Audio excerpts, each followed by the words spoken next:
Morning, everyone. There's always a season for something to be done, and if we're not careful, we're just always busy, missing the moment. The repercussions of missing the moment can be so great. John chapter 4, Jesus left the Judean countryside and went back to Galilee. To get there, he had to pass through Samaria, and he came to Sychar, a Samaritan village that bordered the field Jacob had given his son Joseph. Jacob's well was there, and Jesus, worn out by the trip, anybody ever felt worn out by the trip, right? Sat down at the well, and it was noon. A woman, a Samaritan, came to draw water, and Jesus said, "Would you give me a drink of water?" His disciples had gone into the village to buy food for lunch, and the Samaritan woman, taken aback, asked, "How come you, a Jew, are asking me, a Samaritan woman, for a drink?"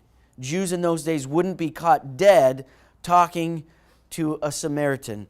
Everything about this encounter is all the wrong timing. Jesus is worn out from the journey. He's not supposed to be, culturally speaking, talking to this woman, or this woman's not allowed to talk to him.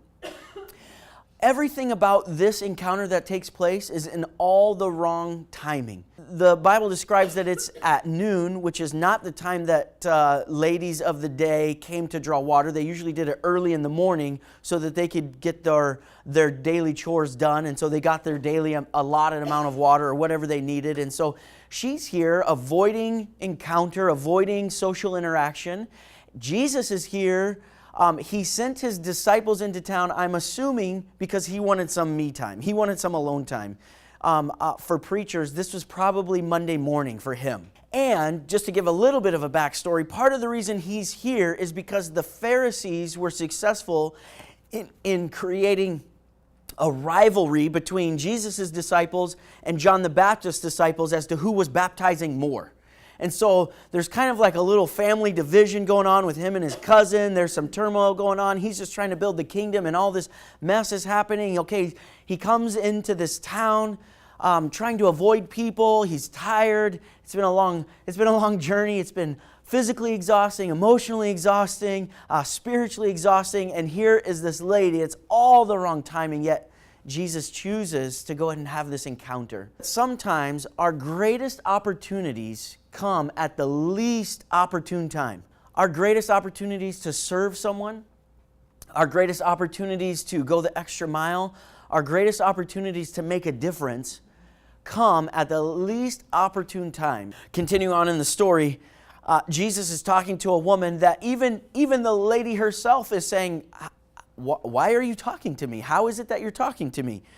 And when Jesus' disciples show back up, they're kind of scratching their head going, what is he doing talking to this lady? Verse 27, it says this, "Just then his disciples came back, and they were shocked. They couldn't believe he was talking with that kind of woman. No one said what they were all thinking, but their faces showed it. The woman took the hint and left.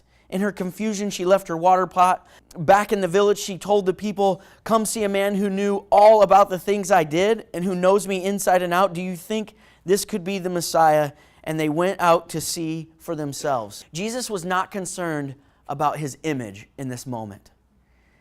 He was tired, he was weary, and even in taking this time, he wasn't concerned about appearances. He wasn't concerned about what it would look like for him to talk to this lady. Jesus took all of the excuses that he had and put them on the shelf for this encounter. When I think about this, I'm personally challenged to think about my neighbors.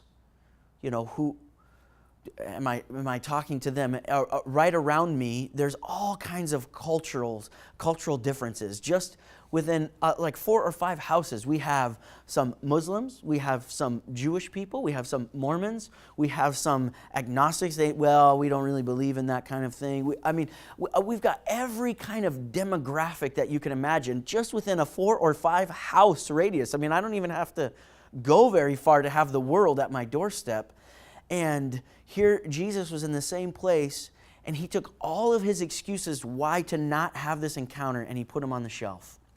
And sometimes I wonder if we allow our excuses to cause us to miss out on what God really wants us to have as an impact for our life. Do we have things to do? Sure we do. Do we have things to take care of? Yeah, but if we could put our excuses on hold for just a moment and not miss the moments that God is setting up for us to have, those encounters, how great, how fulfilled, or how much more fulfilled would our life be if we took hold of those, if we weren't so concerned or have these excuses. The other thing about this very unique story, that Jesus, while he was the leader of the band, he was the leader of the crew, he sent his disciples into town. Talk about kind of throwing up a lob for his, to use a baseball reference there, for his team. Hey, go into this town. Go buy some food. What he's forcing them to do is to go into the city and literally go have interaction with people. You can't go into a city and buy product or produce and not talk to somebody. You have to at least have some kind of interchange or an exchange of conversation or dialogue or communication. And so they went into that town, and there was no evidence that they had ever been there. There was no impact of their life, yet this woman, from this one conversation with Jesus, went back and changed the city. So here was these men who lived with Jesus, traveled with him, understood or was supposed to understand his heart, his passion, his mission, his purpose.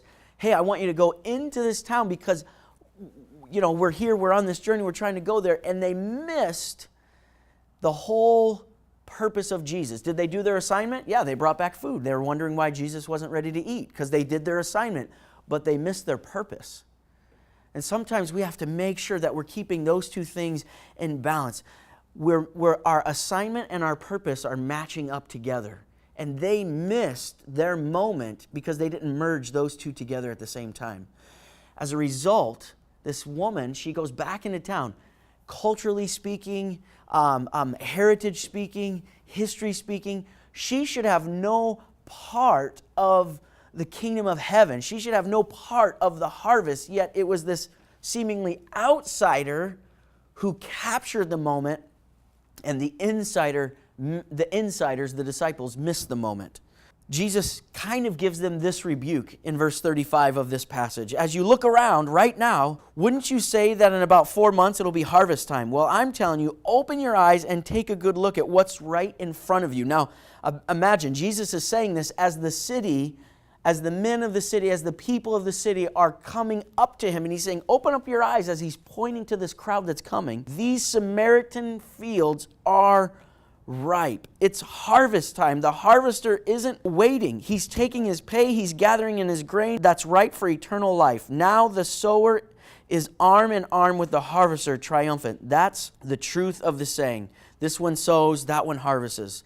I sent you to harvest a field you never worked. Without lifting a finger, you have walked in on a field worked long and hard by others. Jesus said, I sent you into the harvest, and here it comes. And what would have been a triumphant moment for the disciples, what would have been this amazing moment of making an impact on this city, actually became a moment for someone else. These guys thought they were doing their assignment. They were like, okay, we're going to be obedient. We're going to do exactly what Jesus asked us to do. But they missed the heart and the mission of Jesus. And I think, how many times do I miss moments? How many times do I miss the harvest that God sets up for me in my life? Whether that's for other parents of our girls at school, whether it's for neighbors. How many times do I miss a harvest or a moment in my own kids' life because I'm busy doing my assignment and not marrying or merging that with my purpose? And I just want to encourage you today, encourage us. God has a tremendous harvest for each one of us.